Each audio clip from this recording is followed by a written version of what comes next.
Estamos aqui com a Ana Vitória, cantora aqui de Rio das Ostras, que vai nos contar um pouquinho da trajetória dela na música. E aí, como foi participar do The Voice? Foi uma grande experiência, né? Na verdade, eu não sabia que eu estava dentro do programa, só depois que eu passei pela etapa que me contaram. Então, assim, foi uma surpresa, mas foi uma surpresa muito boa. Eu canto desde pequena, nas apresentações da escola, assim. Aí depois eu cantava na igreja, até que minha mãe me inscreveu. Eu canto mais o gospel, assim, desde pequena eu sempre manjei mais o gospel.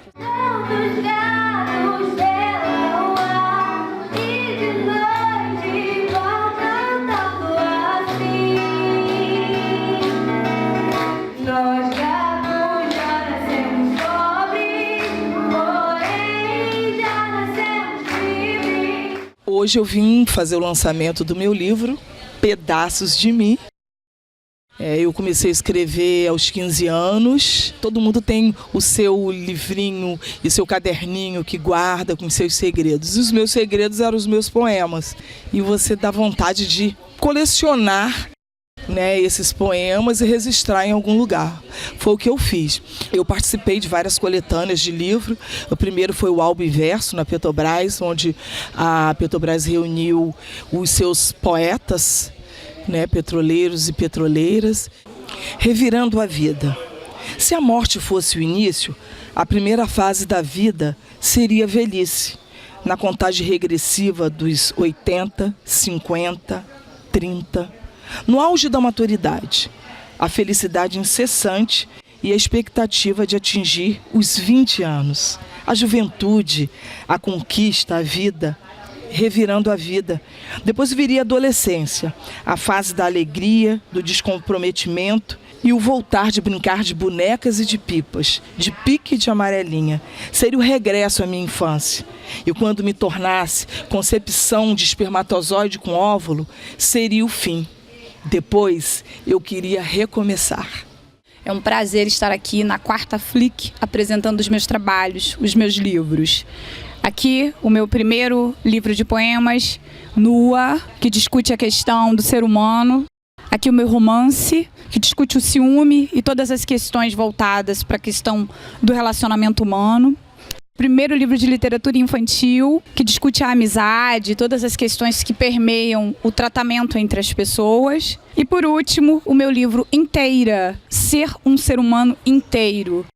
Aqui em Rio das Ostras, na nossa cidade, eu vou começar um projeto que é como se fosse uma casa do autor, que é para orientar as pessoas que estão começando e que não sabem como fazer o seu processo de registro na Biblioteca Nacional, não sabem como encontrar alguém para financiar os seus projetos, não sabem como passar por uma avaliação de uma editora. Esses são alguns dos projetos, entre os quais eu desejo difundir para incentivo à leitura. Eu atuo na área da criança há 11 anos, voltada para as políticas preventivas para esse segmento infanto-juvenil. E como fruto desse trabalho, de 11 anos, eu escrevi o livro Toque do Bem. Ele vem com a principal proposta de ser um livro de enfrentamento ao abuso sexual contra a criança. Ele, de uma forma lúdica, leve, trata esse assunto tão complexo, levando a pais responsáveis ficarem mais atentos com seus filhos. Esse aqui é o meu livro, A Abelhinha.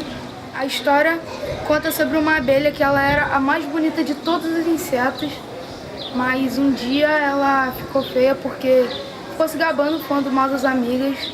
Na cidade dos insetos existia uma enorme variedade deles, mas um inseto era especial, a abelhinha. Um certo dia ela falou mal das suas amigas, se gabando, e isso a deixou muito feia. Aí depois ela tomou uma decisão e falou, tomei uma decisão, vou pedir desculpa para as minhas amigas. Ela voou bem rápido para a cidade de volta e pediu desculpa para suas amigas e voltou a ser bonita de novo. Qual a importância do livro, principalmente para as crianças, na sua opinião? Nossa, muita coisa. Por exemplo, eu fui uma criança que eu lia muito, entendeu? Eu fui educada, lendo muito. Então, por isso, hoje eu tenho, mesmo sem ter um nível escolar elevado, a nível de ensino superior, eu tenho condições de escrever, entendeu? Porque eu tive uma ótima educação literária. Tudo bom, Flora? Sim, Flora, você gosta de ler? sim. E o que você gosta de ler? Mais livros de aventura e ação. Tem aquele livro que você gosta para recomendar aí para quem está assistindo? Eu acho que não. Você é de onde? Porto Alegre, Rio Grande do Sul. E a diferença de lá para cá? É muita. Tudo bom, Violeta? Tudo. E o que você gosta de ler? Ação e aventura também. Tem algum livro ou é igual a sua irmã, que não tem nenhum livro? Sim, eu tenho um livro. É Os Caras, do Pedro Bandeira. Boa! E sobre o que é esse livro? Pode contar um pouquinho pra gente? É sobre um grupo de amigos que eles têm na escola e eles desvendam vários mistérios. É bem legal. Você poderia nos contar um pouquinho sobre essa ONG, a importância dela, a inclusão dessas crianças? Nós no Viva, nós trabalhamos com um atendimento psicológico. Nós atendemos ali hoje 7 famílias no setor de psicologia, de psicomotricidade e terapia com afetividade com os animais, que é com o cão Apolo. O Viva começou aqui na cidade da necessidade de busca de um tratamento mais intensivo, mais intensificado, direcionado e focado para a pessoa do autista, principalmente o autismo severo. Eu já morava na cidade, meu filho nasceu aqui, e aí nós nos mudamos para São Paulo, porque eu já havia morado lá. Chegando em São Paulo, a gente descobriu que o Natan tinha autismo. E lá em São Paulo, ele era tratado com análise aplicada do comportamento, o ABA. E aí a gente precisou voltar para a nossa cidade. Quando eu cheguei aqui, eu me deparei com essa necessidade. Não que não tivesse na cidade profissionais que trabalhassem com autismo. E aí surgiu o Viva aqui. O Viva já existia em São Paulo. Aqui o Viva deslanchou. Então a gente vem lutando também aí com algumas leis que a gente colocou para pessoas com deficiência. A gente quer o direito de o autista ir e vir com sua mãe, com seu familiar na van. Aqui na cidade, cadeirante não tem direito de ir e vir, porque a van não carrega o cadeirante. A gente luta por políticas públicas para que a gente possa ter uma Rio das Ostras, uma cidade para todos. Ela é também da literatura, ela foi deputada, uma mulher da política também. E a gente começa a conhecer Lélia quando a gente começa o movimento negro, que você ouve falar de Lélia Gonzaga. Eu sou escritora carioca, voltada à literatura infanto-juvenil, É uma literatura voltada para jovens leitores. E o foco da minha literatura, desde o meu primeiro livro, que é O Menino Nito, para o protagonismo negro. Fui professora da escola pública e eu queria ver nos meus livros aquilo que eu não via nos outros, Quer dizer, a presença de personagens negros em situações bastante favoráveis, confortáveis e felizes. Hoje eu já tenho mais de 40 livros, trabalho junto às escolas, especialmente as escolas públicas. Um abraço para lá e para cá, que é uma história que eu fiz com a Dirceia. Dirceia também é professora do município e a Dirceia faz um trabalho, ela é uma contadora de história, ela faz um trabalho muito bacana com bonecos. Eu tenho Cadê Clarice, que eu escrevi para minha filha, o Lá Vai o Rui, que também é meu filho, e eu tenho Palmas e Vais, que já é para um público maior, já é um público adolescente, que o Esperança Garcia, que é minha história muito importante, a minha história mais famosa, Esperança Garcia é uma escravizada que viveu no Piauí, Tabuleiro da Baiana, dentro dessa perspectiva do protagonismo negro, das lembranças africanas. Eu acredito muito no poder do livro de literatura, na poesia, como formação de um homem mais sensível, mais humano, mais respeitoso. Então, gente, vamos contar história e vamos dar livro de presente. Viva a literatura, hoje e sempre. Sou escritora, sou macaense, estudante de Direito. Estou participando da Flick hoje para divulgar 2 livros.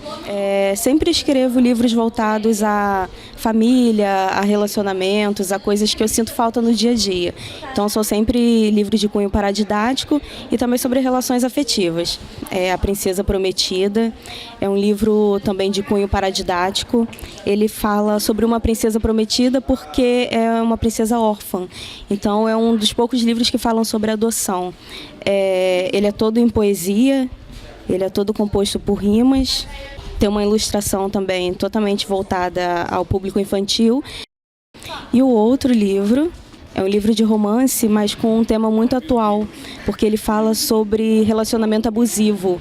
A Flick aqui hoje está dando uma oportunidade a escritores independentes, escritores anônimos, de certa forma, para poder estar divulgando a literatura e ajudando a crescer um público que, infelizmente, aqui no Brasil hoje não lê muito. Eu sou de São Paulo e eu faço faculdade de produção cultural aqui na UF de Rio das Ostras.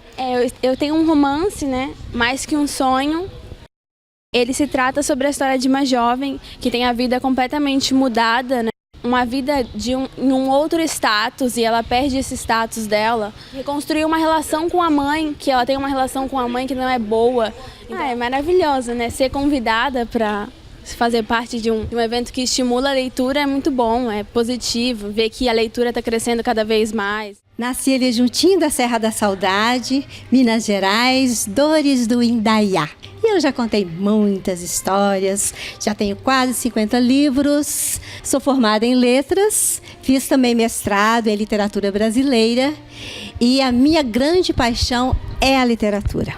Mas aí em 2012 eu tive a grande felicidade de ganhar 3 jabutis numa noite só. Melhor romance juvenil com A Mocinha do Mercado Central, em primeiro lugar. E com este livro, eu recebi também o jabuti de o livro de ficção do ano. E foi a primeira vez que o jabuti de o livro de ficção do ano foi dado a um romance juvenil.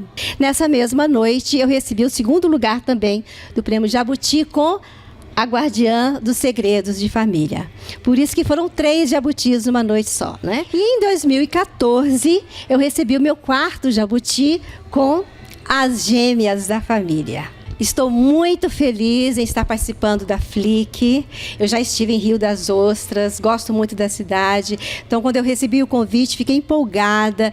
Sempre que há um evento literário que incentive a leitura, que congregue as pessoas, né, que chame as pessoas para a leitura literária, eu fico muito feliz. Eu sempre aceito, sempre que é possível, eu aceito. Eu gosto muito da Gilceia, do Léo. A Flick está sendo uma experiência maravilhosa para mim. Estamos aqui com o Mestre Lago, um escritor que vai lançar um livro aqui na Flick. Por que Mestre Lago? Olha, uma vez me disseram que um sanfoneiro chama outro de mestre. Eu sou um aprendiz de sanfona, estou estudando. Talvez seja isso. Vou apresentar aqui 2 livros, né? Terra, o Novo Mundo e A Berinjela e o Girimum. E esse Terra, o Novo Mundo é um livro educativo, esquetes teatrais que são peças de curta duração, de até uns 20 minutos, que eu já apresentei em colégios, firmas, plataforma. Qual a importância da leitura para as pessoas, da cultura para as pessoas, da cultura do livro? Eu acho muito importante, né? As pessoas se ligarem em coisas culturais, as pessoas, principalmente os mais jovens, não ficar tão ligado em informática, né? Cair um pouquinho para as coisas culturais. O livro Quilombo na Serra do Mar e mostra uma luta brava contra a escravidão estabelecida aqui do nosso território por homens e mulheres e que formaram essa comunidade chamada Quilombo na Serra do Mar de Casimiro de Abreu, se expandindo para o território de Silva Jardim. Foram 10 anos de pesquisa, incluindo aí a graduação. Na verdade, esse livro é a minha dissertação de mestrado na UF, transformada em livro. E no meio, teve o meu estudo de arqueologia no Museu Nacional, estudei um pouquinho no mestrado de lá e trabalhei como historiadora da Fundação Cultural Casimiro de Abreu. Uma representação do mapa das Américas com a data da abolição da escravidão em cada um dos países. Aqui o volume de africanos embarcados no Porto do Rio de Janeiro, mostrando como essa quantidade aumentou absurdamente a partir da chegada da família real.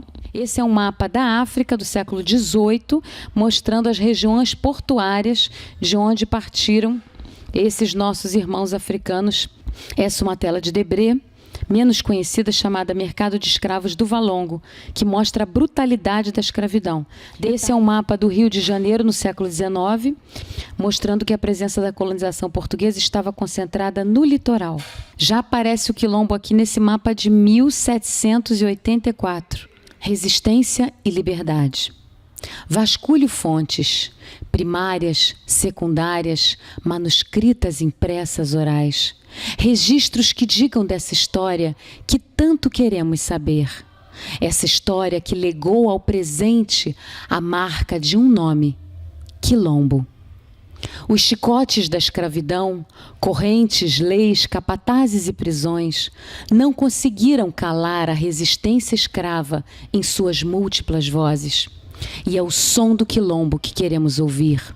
As conversas daquelas negras, o barulho das enxadas rasgando a terra para fazer armadilhas, plantar batata doce e bananeiras, o volume das cachoeiras a banharem aqueles corpos sedentos de liberdade. Queremos conhecer essa história, porque nela está um pedaço de nós. Quero assistir o sol nascer, ver as águas dos rios correr, ouvir os pássaros cantar.